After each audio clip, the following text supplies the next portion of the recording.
ചരിത്ര വായനകളാണ് മനുഷ്യരെ പ്രബുദ്ധരാക്കുന്നതെന്ന് M Swaraj. India ദാരിദ്ര്യത്തിന്റെയും അസമത്വത്തിന്റെയും റിപ്പബ്ലിക്കായി മാറുന്നു എന്ന് എം സ്വരാജ് പറഞ്ഞു. കൊടുങ്ങല്ലൂർ അന്താരാഷ്ട്ര പുസ്തകോത്സവം ഉദ്ഘാടനം ചെയ്ത് സംസാരിക്കുകയായിരുന്നു അദ്ദേഹം. ശരിയായ രാഷ്ട്രീയ ബോധ്യങ്ങളെ ഉയർത്തിപ്പിടിക്കാൻ കഴിയുന്ന ഒരു നാട് എന്ന നിലയിലാണ് കൊടുങ്ങല്ലൂർ ഇപ്പോൾ ശ്രദ്ധിക്കപ്പെടുന്നത്. അത് വർഷം തോറും മുടങ്ങാതെ നടത്തുന്ന പുസ്തകോത്സവത്തിൻ്റെ കൂടി ഭാഗമായി കൈവന്ന ഒരു സാംസ്കാരിക രാഷ്ട്രീയ ഔന്നത്യമാണോ എന്നെനിക്ക് അറിഞ്ഞുകൂടാ. ഒരുപക്ഷെ അങ്ങനെയും ആയിരിക്കാം.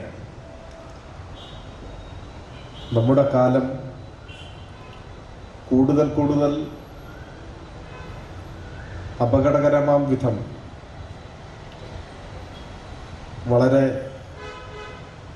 അസ്വീകാര്യമായ യാഥാർത്ഥ്യങ്ങളെയാണ് മുൻപോട്ട് വയ്ക്കുന്നതെന്ന് പലരും അഭിപ്രായപ്പെടുന്നുണ്ട്. എല്ലാറ്റിലും വിവാദ സാധ്യതകൾ മാത്രം അന്വേഷിക്കുന്ന മാധ്യമങ്ങളും മറ്റു ചിലരും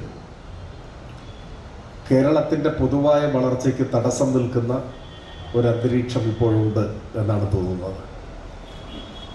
സംഘാടക സമിതി ചെയർമാൻ മുഷ്താഖ് അലി അധ്യക്ഷത വഹിച്ചു.